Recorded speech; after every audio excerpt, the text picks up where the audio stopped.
Rattlesnake Ridge, Utah Territory, late winter 1897. Marion Brennan stood at her dead mentor's desk, staring at the bank letter that would end everything in 7 days. The loan, $300 against the map-making shop, came due Friday noon. Without a husband to co-sign the renewal, the property reverted to the creditor.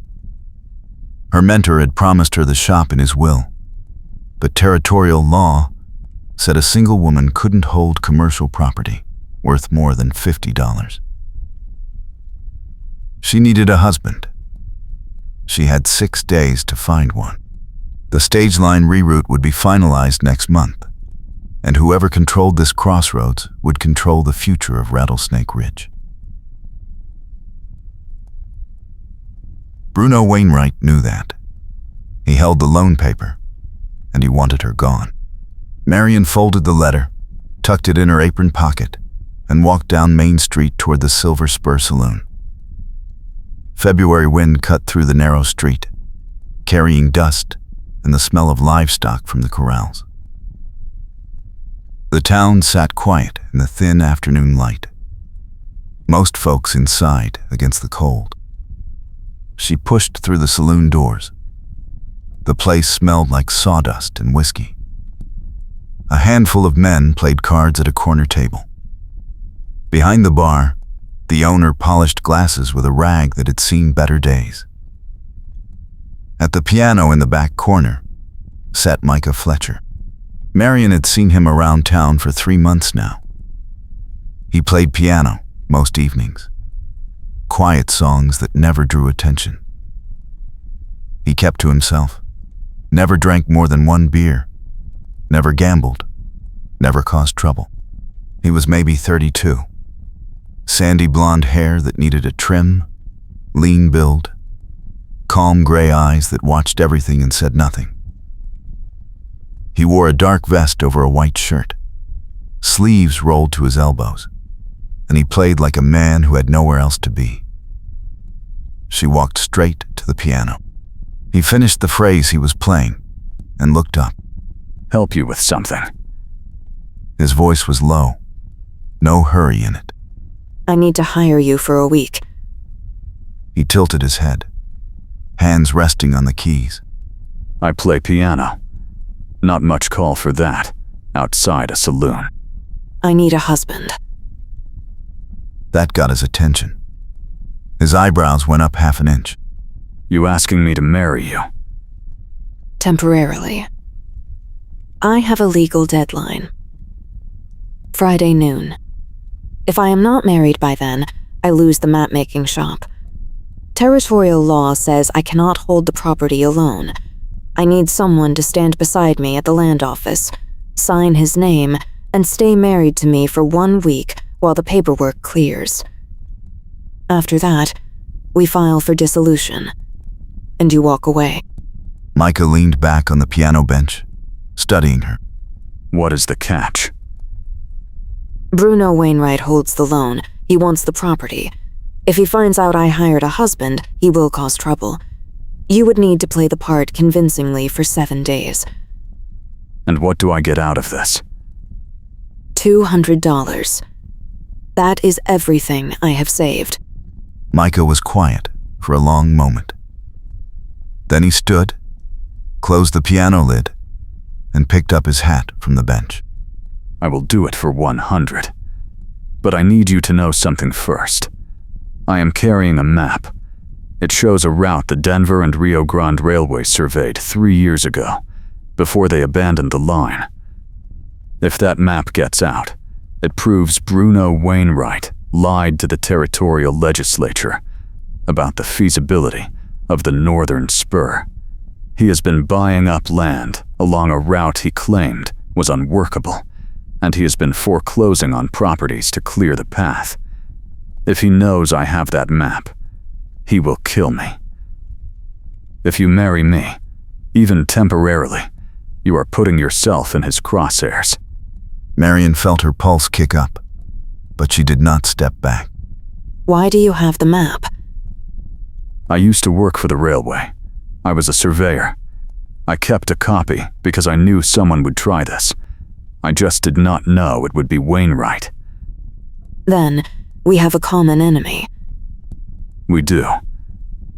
Then we have a deal. He held out his hand. She shook it. His grip was firm. His palm calloused from piano keys and something older.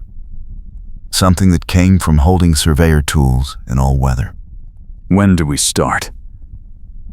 Tomorrow morning. We go to the land office at 9. I will tell the clerk we were married in a private ceremony. He will not ask questions if you stand there and look the part. I can do that. She turned to leave, then stopped. One more thing. Do you have a gun? I do. Good. Bring it. The next morning, Marion wore her best dress, a green wool day dress with a high collar and long sleeves. She pinned her dark brown hair up in a simple twist. She met Micah outside the land office at 10 minutes to 9. He wore a clean shirt, a dark jacket, and a black hat. He had shaved. He looked like a man who could hold property, and that was what mattered. They walked inside together. The clerk, a thin man named Aldrich, looked up from his desk. Morning. We are here to update a property deed. Aldrich pulled out a ledger. Name. Marion Brennan. I am renewing the loan on the map-making shop at 42 Main Street. My husband will co-sign. Aldrich glanced at Micah, then back at Marion. I do not have a marriage certificate on file. We were married in a private ceremony last week. The circuit judge witnessed it. It was a lie, but a small one. Aldrich frowned, but did not push. He pulled out the deed paperwork. Sign here. Both of you. Marion signed first. Micah signed beside her, his handwriting clean and steady. Aldrich stamped the document, made a note in his ledger, and handed Marion a copy. You are cleared until the end of the month. Renewal terms are the same. $300, due on the 15th. Understood. They walked out into the cold morning. Marion let out a breath she had been holding since yesterday. That was the easy part. What is the hard part? Staying alive until the paperwork clears. They walked back toward the shop. Main Street was busier now. Freight wagons rolling in from the south. Riders heading toward the livery. Marion felt eyes on them. Word would spread fast. Aldrich was not known for keeping his mouth shut. By noon, half the town would know she had married the quiet piano player. By evening, Bruno Wainwright would know. Where do you live? Above the shop. 2 rooms. You can take the spare room. Understood. They reached the map-making shop, a narrow 2-story building with a painted sign that said Brennan Cartography.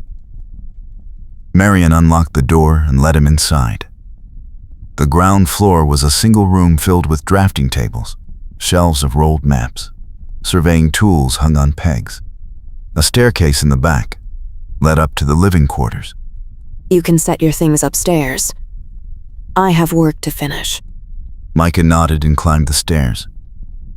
Marion heard him moving around overhead, settling in.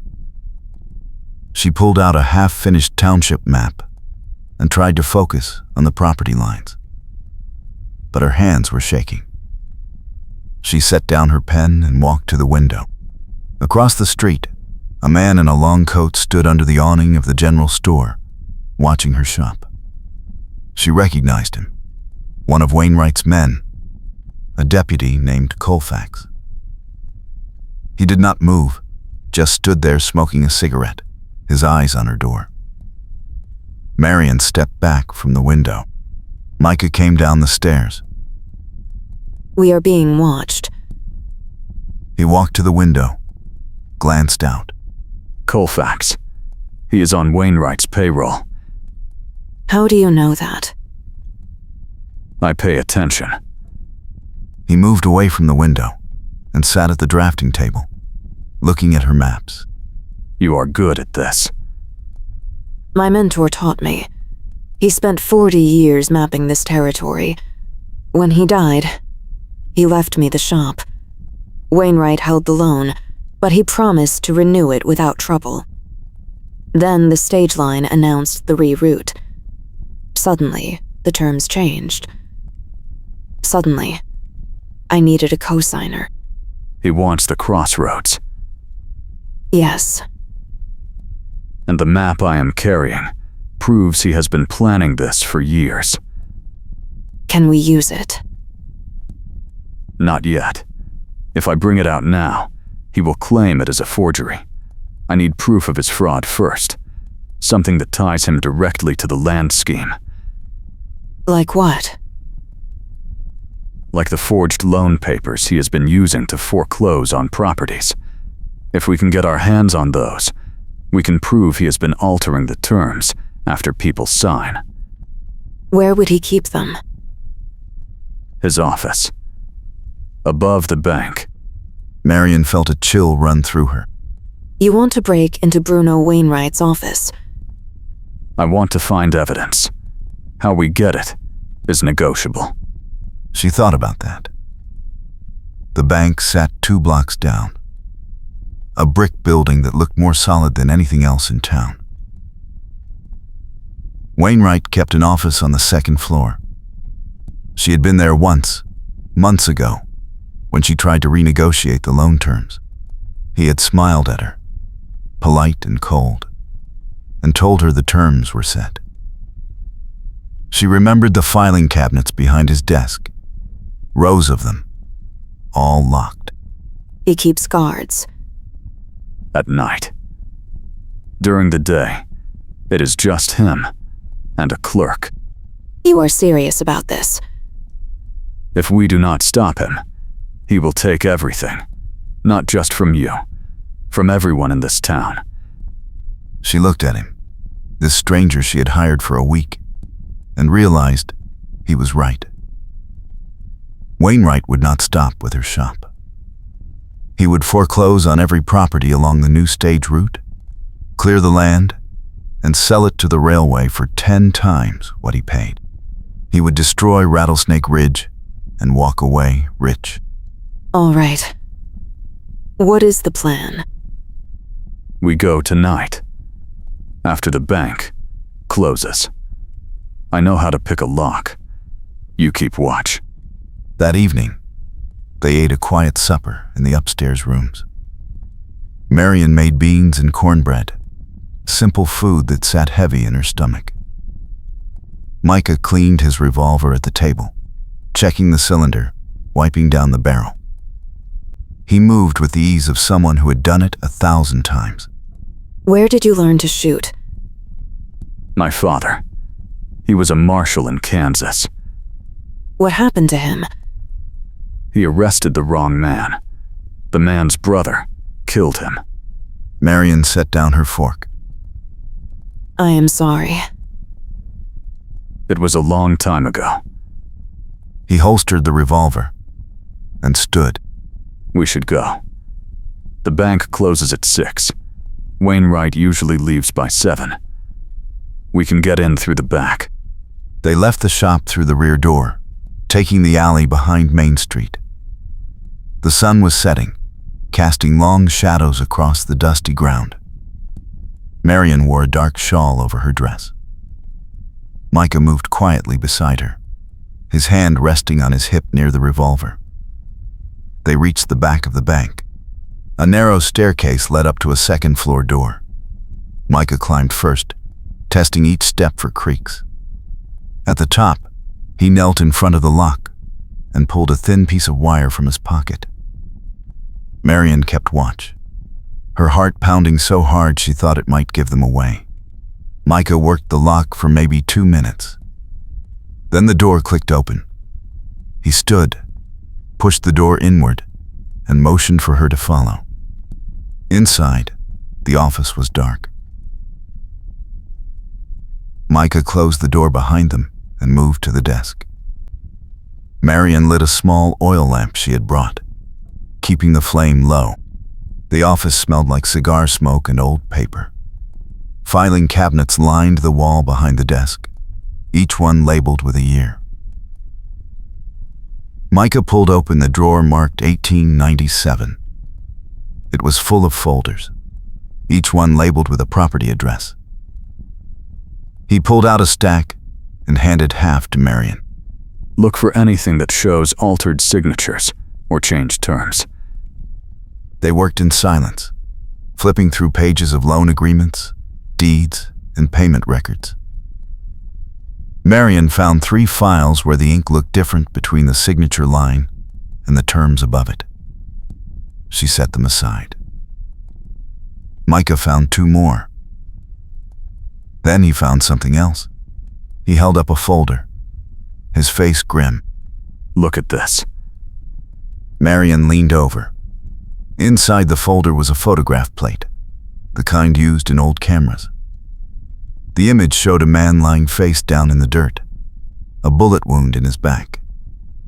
Beside the body stood another man holding a revolver. Marion recognized the second man. It was her mentor, old Samuel Brennan. The photograph was dated 6 months ago, 1 week before Samuel died. That is impossible. Samuel died of a heart attack. Or someone made it look that way. Who is the man on the ground? Marion studied the image. The dead man wore a railway surveyor's vest. She could see the insignia on his chest.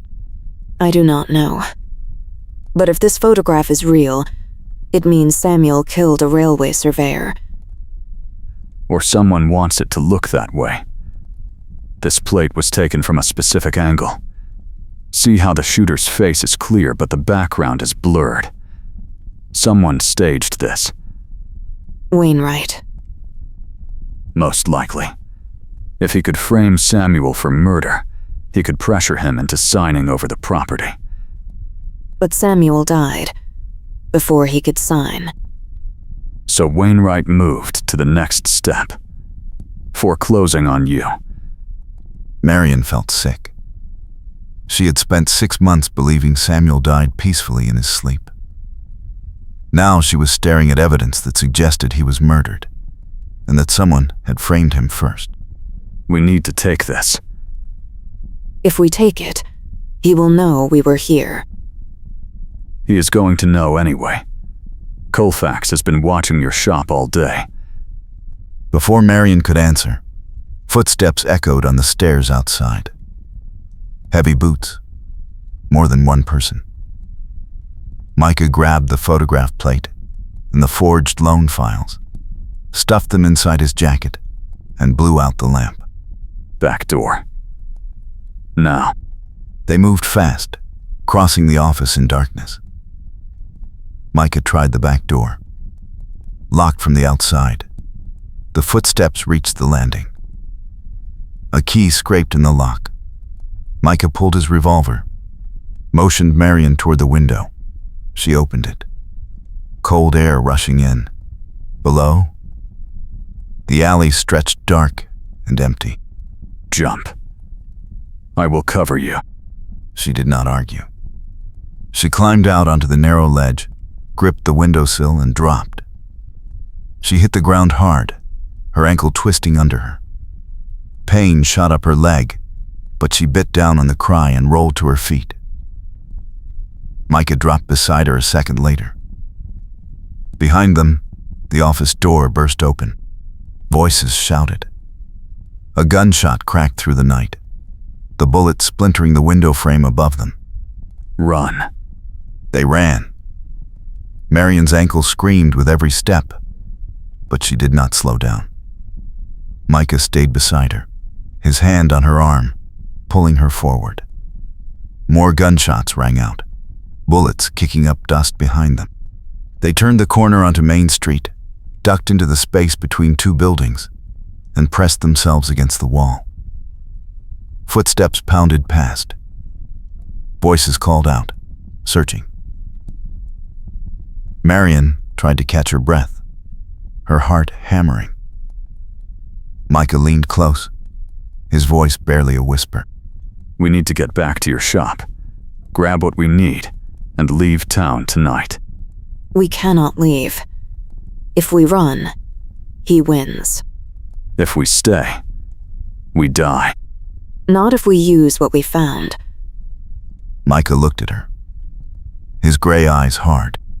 You want to fight him? I want to finish this. He was quiet for a long moment. Then, he nodded. All right, but we do it smart. We take this evidence to the territorial marshal in Salt Lake. He has jurisdiction over land fraud. Salt Lake is 2 days' ride. Then, we leave at dawn. They waited until the voices faded, then slipped back toward the map-making shop. The street was empty now, most folks inside for the night. Marion unlocked the door, and they hurried upstairs. She lit a lamp and sat at the table, her hands shaking. Micah pulled the photograph plate and the loan files from his jacket and spread them on the table. This is enough to get Wainwright arrested. But we need to move fast. He knows we have it now. He will come for us tonight. Yes. Marion stood, walked to the window, and looked out at the dark street. Across the way, a light burned in Wainwright's office window. She could see his shadow moving behind the glass. We need to make him think we are still here. What are you suggesting? We leave a lamp burning upstairs. Make it look like we are asleep. Then, we slip out the back and take the horses from the livery. And if he sends men to check? Then, we are already gone. Micah smiled. Just a little. You are good at this. I am a map maker. I plan routes. They packed light. Marion took a satchel with money, a spare dress, and Samuel's surveying notes. Micah took his revolver, extra ammunition, and the evidence. They left the lamp burning in the upstairs window, climbed down the back stairs, and moved through the alley toward the livery. The stable was quiet. The owner had gone home for the night. Micah saddled 2 horses, a brown mare for Marion, and a black gelding for himself. They led the horses out the back gate and mounted up in the shadows behind the building. Marion's ankle throbbed, but she gritted her teeth and settled into the saddle. You all right? I will manage. They rode north out of town, keeping to the low ground where the sagebrush grew thick. The moon was up, casting pale light across the open country. Behind them, Rattlesnake Ridge sat quiet and small, a handful of lights burning in the darkness. An hour out, they heard hoofbeats behind them. Marion glanced back and saw riders, maybe 4 or 5, lanterns swinging as they searched the trail. They found the horses missing. How far to the nearest way station? 10 miles. We can make it if we push. They urged the horses into a gallop. The cold wind cut through Marion's shawl, and her ankle sent sharp bolts of pain up her leg with every jolt of the saddle. She ignored it. Behind them, the riders were gaining. She could hear their shouts now, see the lantern light bouncing closer. Micah pulled his revolver and fired a shot over his shoulder, not aiming to hit, just aiming to slow them down. It worked. The riders hesitated, spreading out to make themselves harder targets. Ahead, Marion saw the outline of a building, the way station, a low wooden structure with a corral and a water trough. They rode straight for it, dismounted hard, and tied the horses to the rail. Micah pounded on the door. A man opened it, holding a shotgun. We need shelter. Men are chasing us. The man looked past them at the approaching riders. Inside. Quick. They stumbled in. The man slammed the door and barred it. The station was a single room, with a potbelly stove, a few chairs, and a counter. A woman stood by the stove, holding a rifle. Who are they? Micah pulled out the photograph plate. They work for a man named Bruno Wainwright. He is trying to kill us because we found evidence of his land fraud. The man with the shotgun looked at the photograph, then at Micah. You are the piano player from Rattlesnake Ridge. I am. And you married the mapmaker girl. Yes. The man was quiet for a moment. Then, he nodded. Wainwright foreclosed on my brother last year, forged the loan terms and kicked him off his land. If you have proof he is dirty, I will help you. Outside, the riders pulled up. Boots hit the ground. A voice called out. Send them out, and nobody gets hurt. The station keeper did not answer. He moved to the window and aimed the shotgun through a gap in the shutters. You are trespassing. Leave, or I shoot. A gunshot answered, blowing out the window. The station keeper fired back, the shotgun roaring in the confined space. Marion covered her ears. Micah moved to the opposite window and fired twice, carefully aimed shots that sent the riders scrambling for cover. The woman handed Marion the rifle. You know how to use this. Yes. Marion took the rifle, her hands steadier now. She moved to the side window and watched the shadows. One of the riders tried to circle around the back. She fired, the bullet kicking up dirt near his boots. He retreated fast. The fight lasted maybe 10 minutes.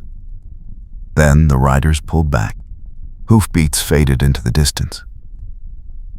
Micah stayed at the window, watching. They will come back. The station keeper lowered his shotgun. Not tonight. They know we are armed. They will wait until morning. We need to be gone by then. There is a freight wagon heading north at dawn. Driver owes me a favor.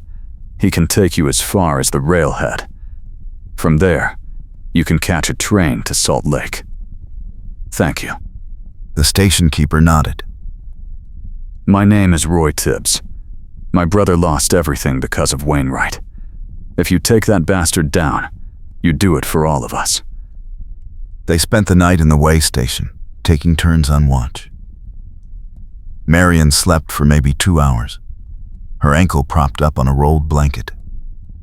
When she woke, Micah was sitting by the window, watching the dark prairie. You should sleep. I will sleep when this is over. You really think the marshal will help us? If we show him the evidence, yes. Wainwright has been careful, but he got greedy. Forging loan documents is federal fraud. The photograph plate ties him to at least one murder. The marshal will have to act. And if he does not? Then we take it to the newspapers. Either way, Wainwright is finished. At dawn, Roy woke them and led them outside. A freight wagon sat in the yard, loaded with crates of dry goods. The driver, a grizzled man named Ketchum, helped them climb into the back and covered them with a tarp. Stay quiet. If anyone stops us, do not move. The wagon rolled north, the wheels creaking over the rough trail.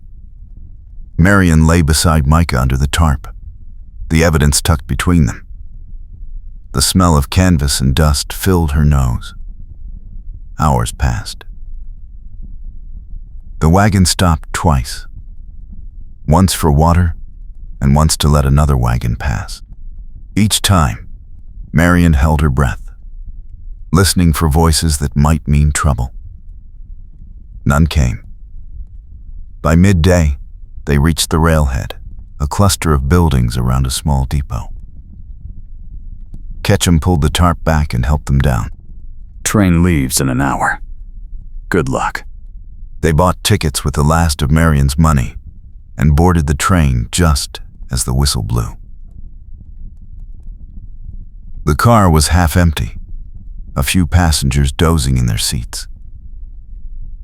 Marion and Micah sat near the back, the evidence wrapped in a cloth and tucked under the seat. The train rolled west, picking up speed, the landscape blurring past the window.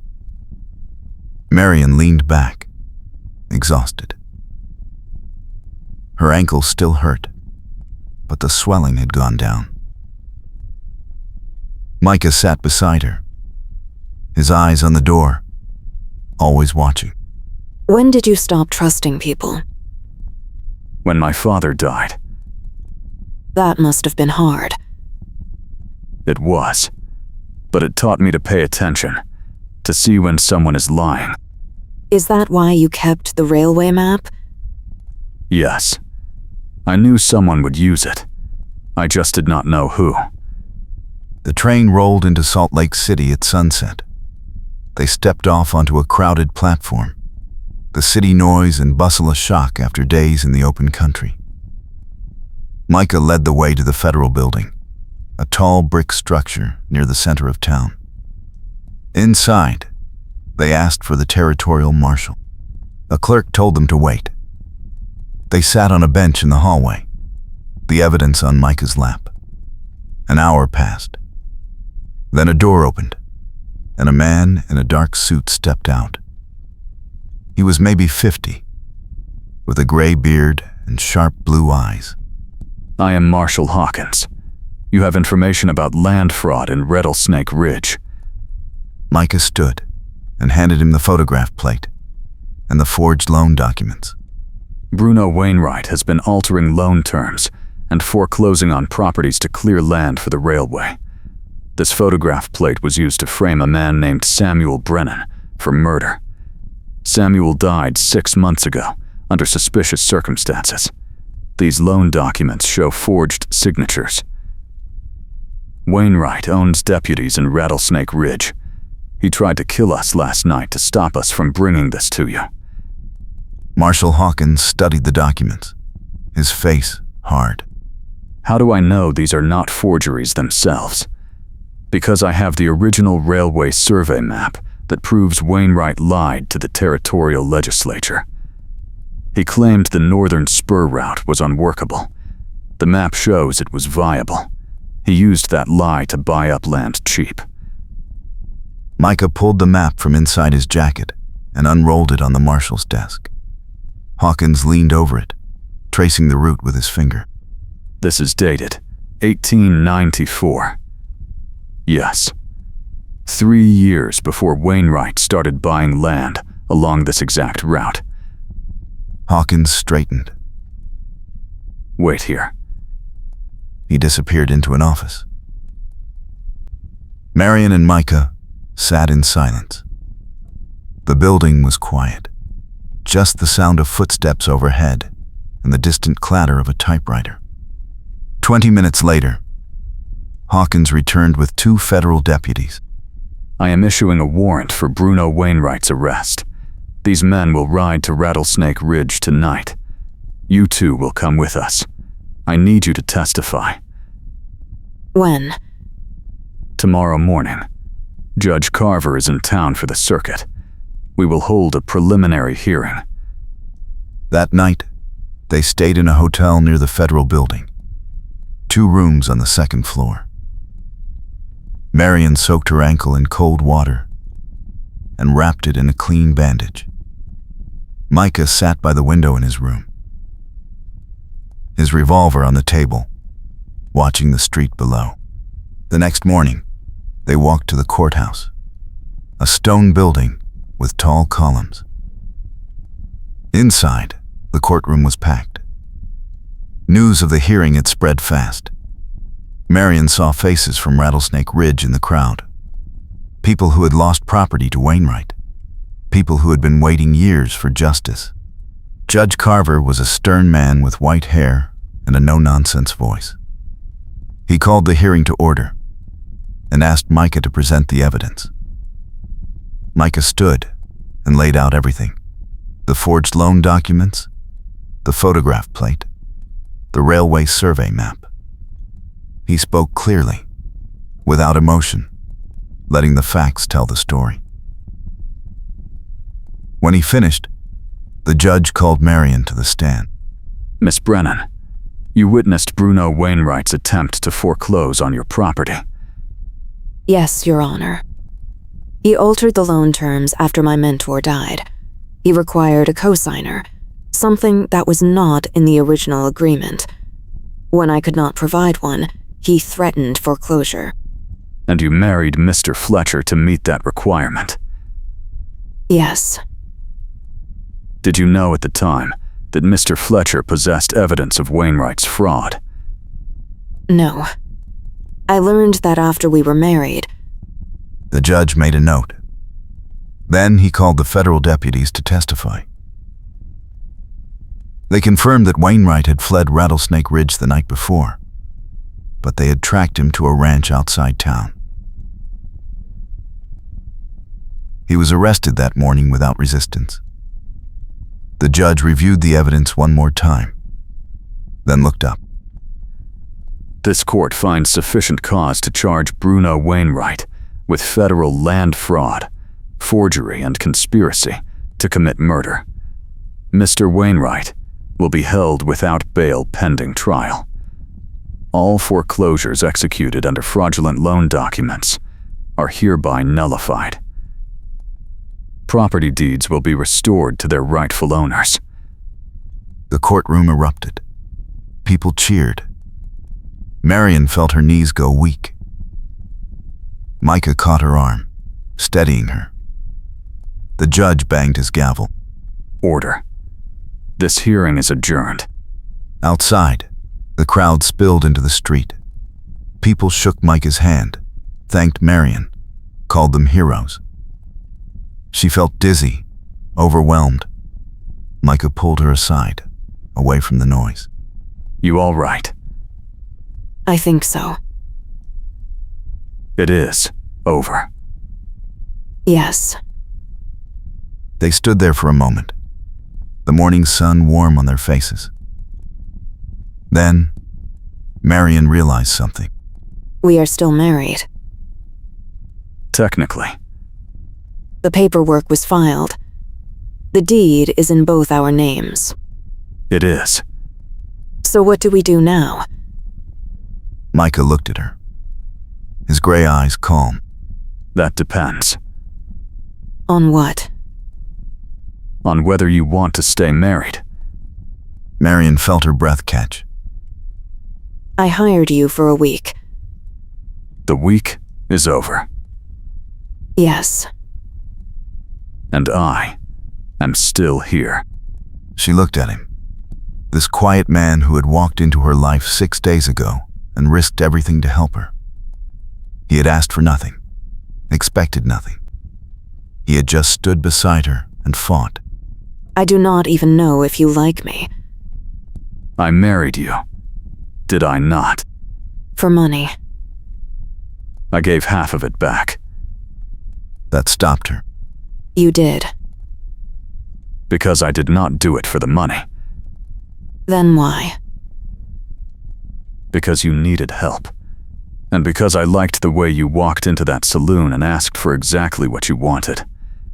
No apologies, no excuses. Just straight to the point. I thought, this is a woman who knows her own mind. Marion felt her face go warm. I thought you were just a piano player. I am. But I am also a man who knows when he has found something worth keeping. Are you saying you want to stay married? I am saying I would like the chance to find out if this could be real. She looked at him for a long moment. Then, she smiled.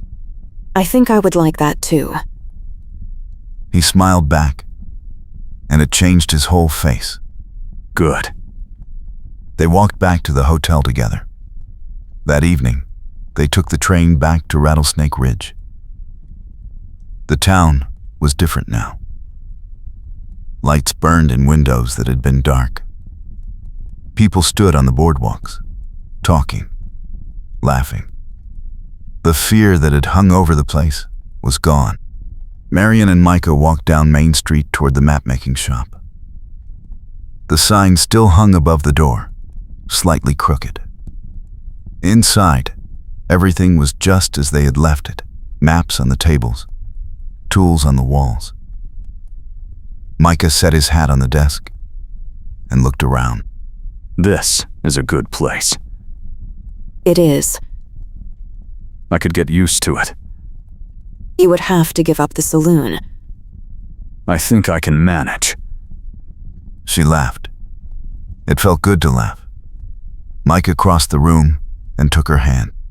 I meant what I said. I want to stay. Then stay. He leaned down and kissed her, slow and careful, like he was making sure she was real. She kissed him back, her hand on his chest, feeling the steady beat of his heart. When they pulled apart, he was smiling. Does this mean we are really married now? I think it does. Good. They stood there for a moment, just looking at each other. Then, Marion heard the train whistle blow, 2 long blasts echoing down the valley. She glanced toward the window. The evening train. We should go see it off. Why? Because it is tradition.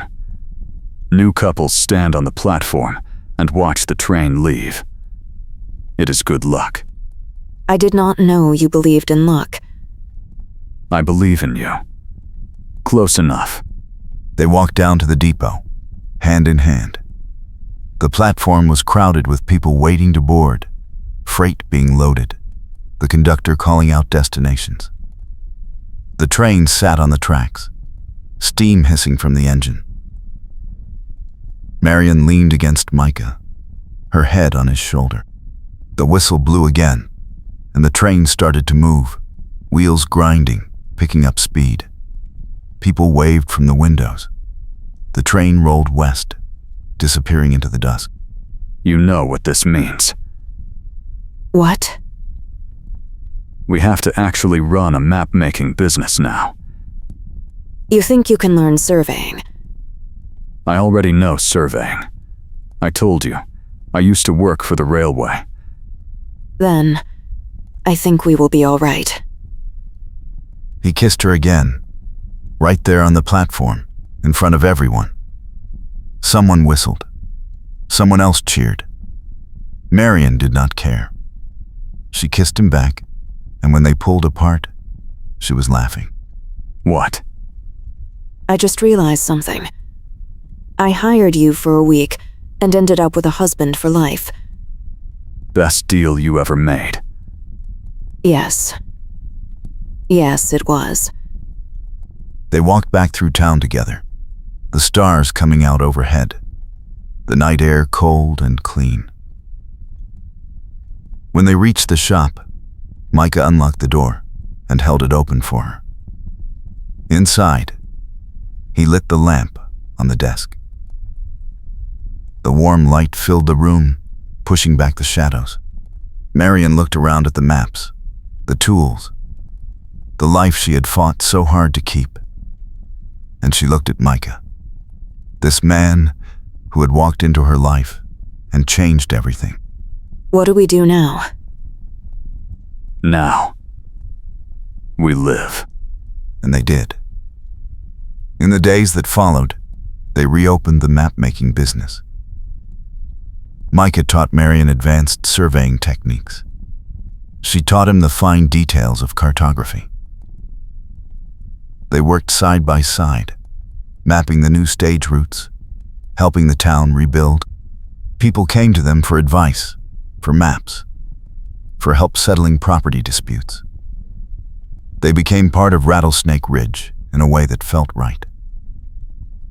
One afternoon, a letter arrived from the territorial marshal.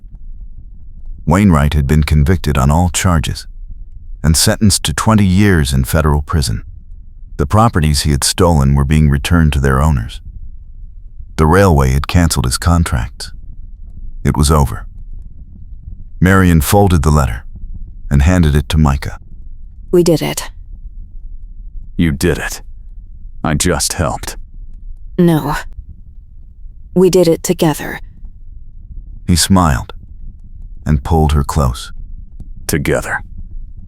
I like the sound of that. That evening, they closed the shop early and walked up to the ridge above town. The sun was setting, casting long shadows across the valley. Below, Rattlesnake Ridge sat quiet and peaceful, lights beginning to glow in windows. The stage road curved away to the south, a thin line through the sagebrush. It is beautiful up here. It is. Do you ever miss the railway? No. Do you miss playing piano? Sometimes. But I have something better now. What? A reason to stay in one place. She leaned against him, and they watched the sun sink below the horizon. The sky turned orange, then purple, then deep blue. Stars appeared, one by one, filling the night. Micah, Yes. thank you For what? for saying yes. Best decision I ever made. They stood there until the stars covered the sky, then walked back down the ridge together, hand in hand, toward the lights of home. The weeks turned into months. Winter gave way to spring. The town grew. New businesses opened. The stage line settled into its new route, and traffic increased. Marion and Micah expanded the shop, adding a second drafting table and hiring a young apprentice to help with the workload. Life fell into a rhythm that felt right. They worked during the day, mapping and surveying. In the evenings, Micah played piano at the Silver Spur, and Marion sat at the bar, sipping tea and listening. He played the songs she liked, the slow ones that made her think of rain and open country. Sometimes he would catch her eye and smile, and she would smile back, and the whole world would shrink down to just the two of them. One Saturday morning, a rider came into town with news. The territorial legislature had passed a new law allowing women to hold property independently, without a male co-signer.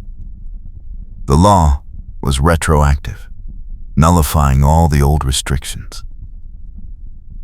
Marion read the notice posted outside the land office. Her heart pounding, she walked back to the shop and found Micah at the drafting table. We do not have to be married anymore. He looked up, his expression unreadable. Is that what you want? No. But I wanted you to know. The law changed. I can hold the property on my own now. I know. You do. Roy Tibbs told me yesterday. And you did not say anything. I figured you would tell me when you were ready. I am telling you now. And what are you saying? I am saying I do not want to dissolve the marriage. I want to stay married to you. Not because I have to. Because I want to. He stood and crossed the room, stopping in front of her. You are sure? I am sure. Good. Because I already filed a petition to make it permanent. She stared at him. You did. Last week. I went to the land office and asked the clerk to update the records. Our marriage is no longer listed as temporary. It is official.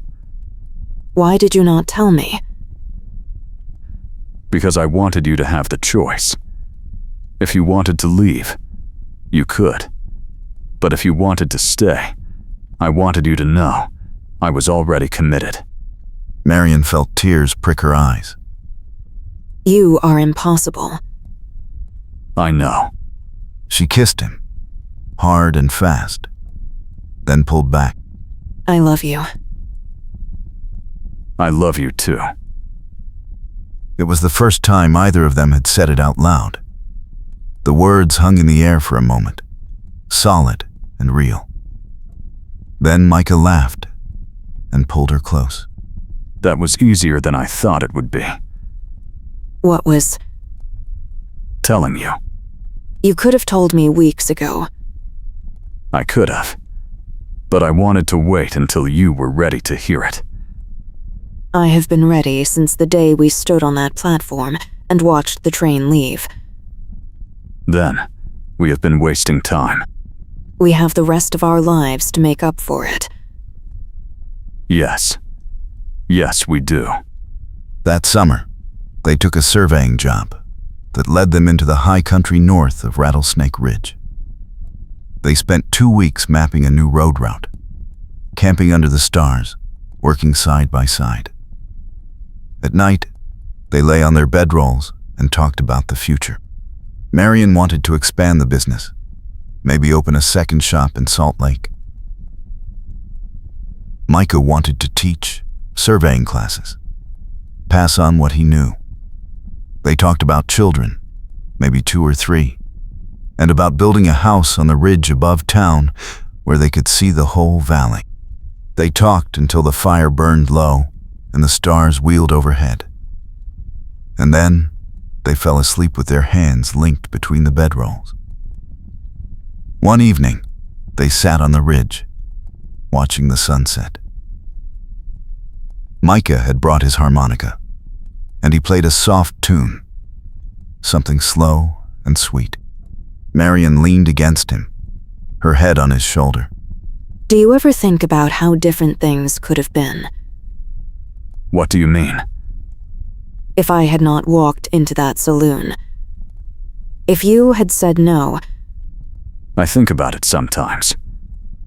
And I am glad I said yes. me too. He set down the harmonica and kissed her, the kind of kiss that said everything without words.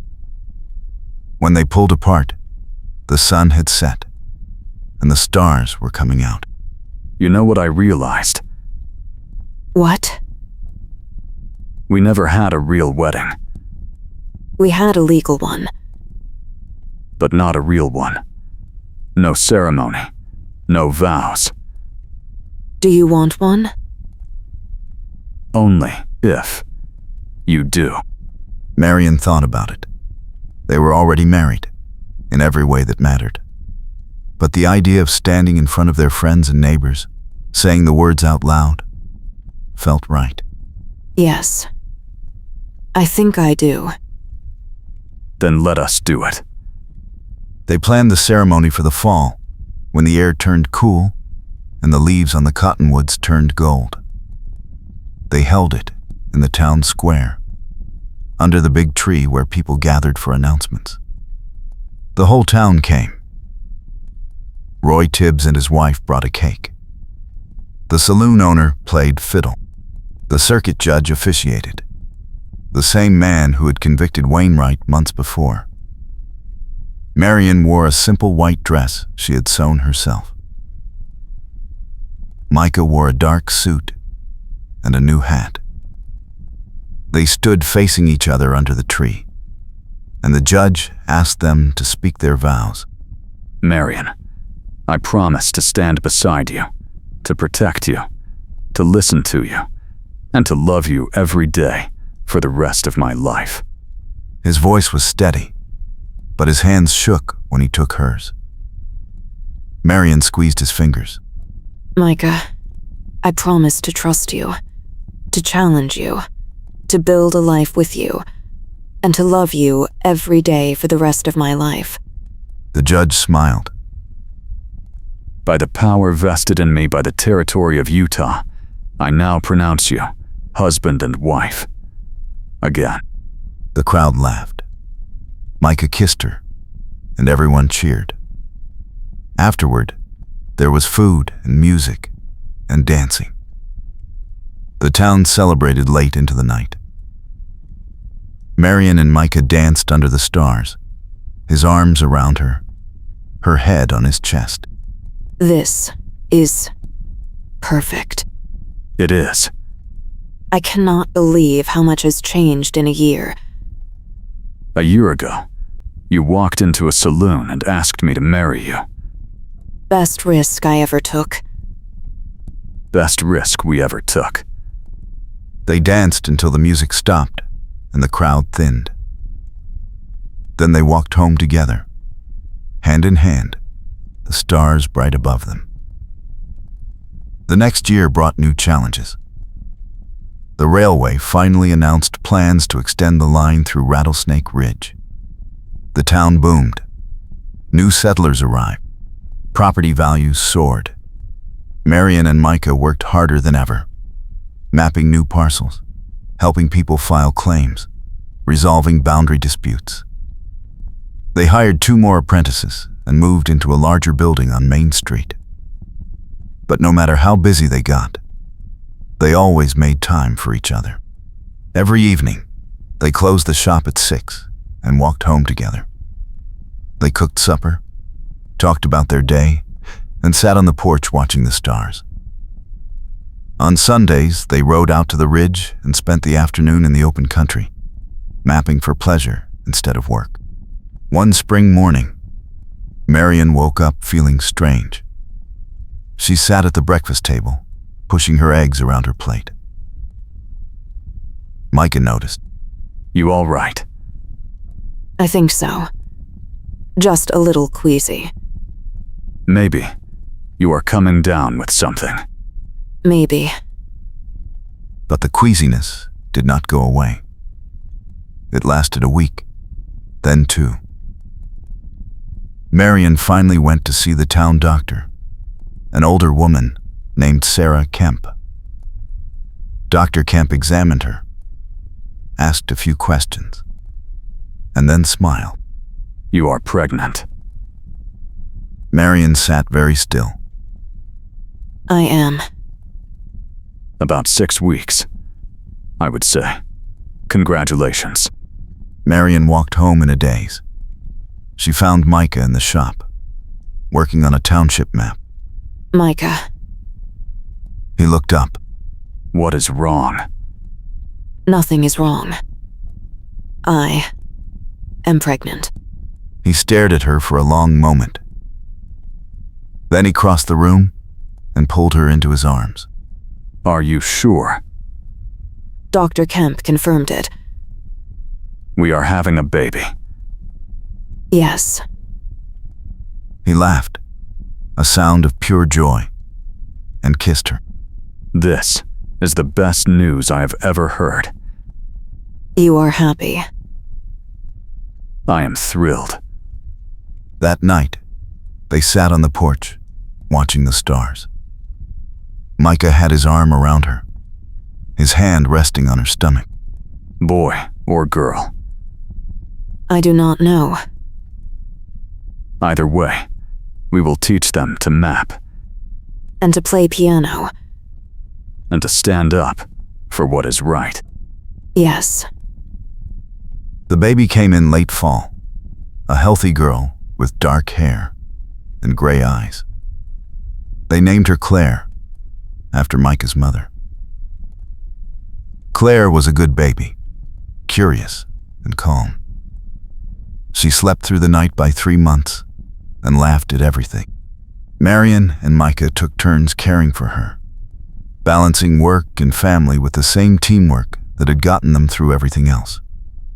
As Claire grew, they told her stories about how they met, about the adventure that brought them together. She loved hearing about the night they broke into Wainwright's office, the chase through the dark, the showdown in the courtroom. When she was old enough to understand, they explained why they had fought so hard. Sometimes, Claire, people will try to take what is not theirs. They will lie and cheat and hurt others to get what they want. When that happens, You have to stand up and fight back. Not with fists, but with truth. And you have to find people you can trust.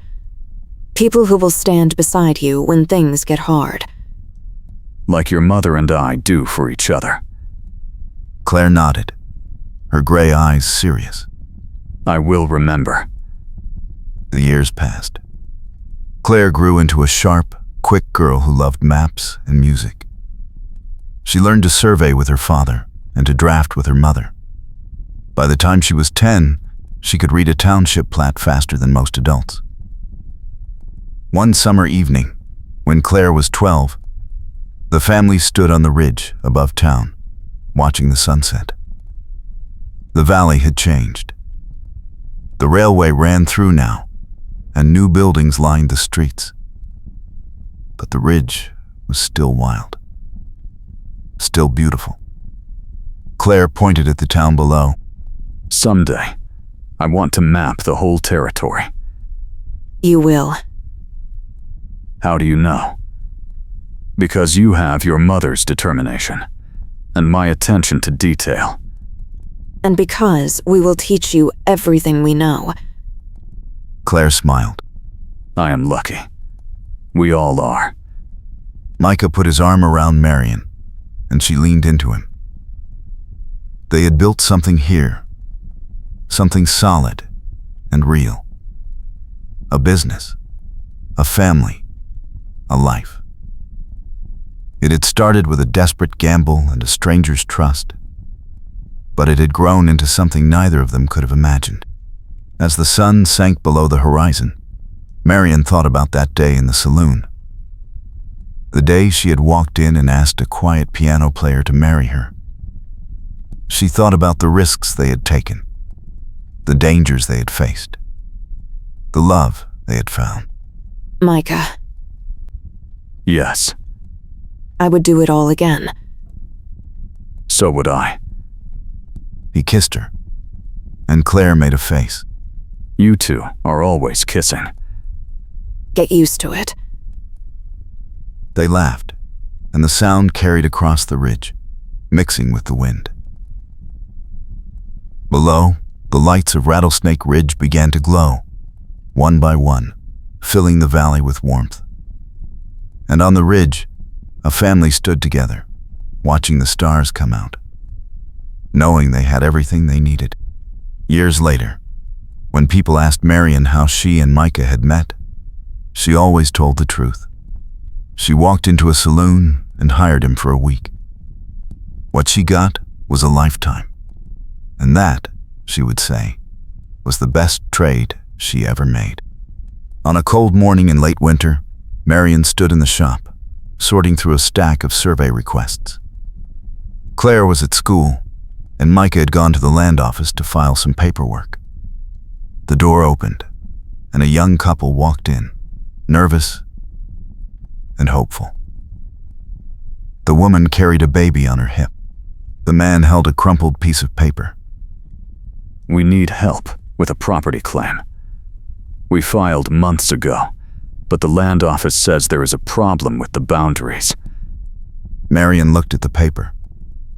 The description was a mess, full of errors and contradictions. She recognized the handwriting. It belonged to a clerk who had worked for Wainwright years ago, before the trial. I can fix this.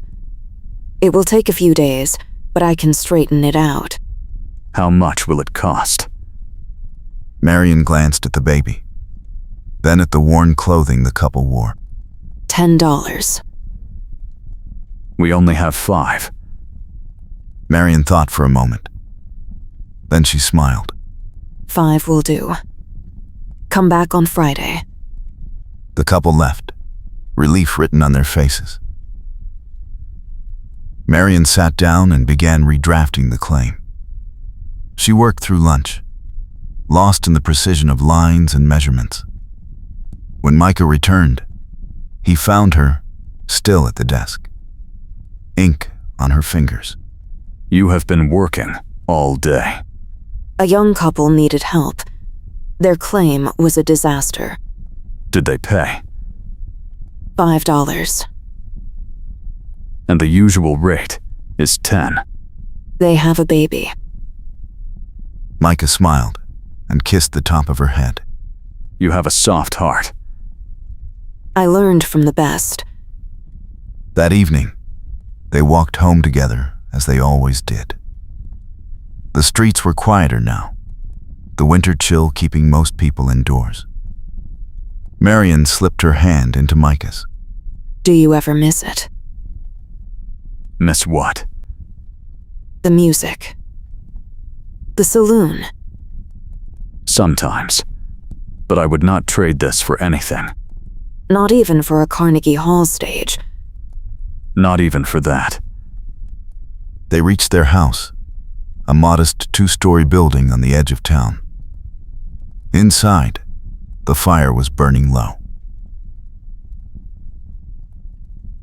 Micah added a log while Marion started supper. They moved around each other with the ease of long practice, a rhythm built over years. After they ate, Micah sat at the piano in the corner of the parlor. He played softly, a tune Marion recognized from their early days. She sat beside him on the bench, her head on his shoulder. Play the one you wrote for me. He switched to a different melody, slow and sweet, the notes flowing like water. Marion closed her eyes and let the music wash over her. When he finished, she kissed him. I love you. I love you too. They sat in the quiet for a long moment, the fire crackling, the music still hanging in the air. Then Claire burst through the door, her cheeks red from the cold. I finished my geometry homework. Can I go to Lily's house? Did you finish your chores? Yes. Be back before dark. Claire grabbed a biscuit from the kitchen and ran out again. Marion and Micah looked at each other and laughed. She has your energy. And your stubbornness. A dangerous combination. The fire burned low again, and Micah stood to bank it for the night. Marion followed him upstairs. They undressed in comfortable silence and climbed into bed. Micah pulled her close, his arm around her waist. What are you thinking about? Everything. How far we have come. How lucky we are. We made our own luck. We did. But I still feel lucky. He kissed her forehead. So do I. Every single day. They fell asleep like that, tangled together, the weight of the years resting lightly on their shoulders. Outside, the stars wheeled overhead, bright and cold, and the wind whispered through the valley. In the morning, they would wake and do it all again, building their life one day at a time, one map at a time, one moment at a time. And that was enough. That was everything.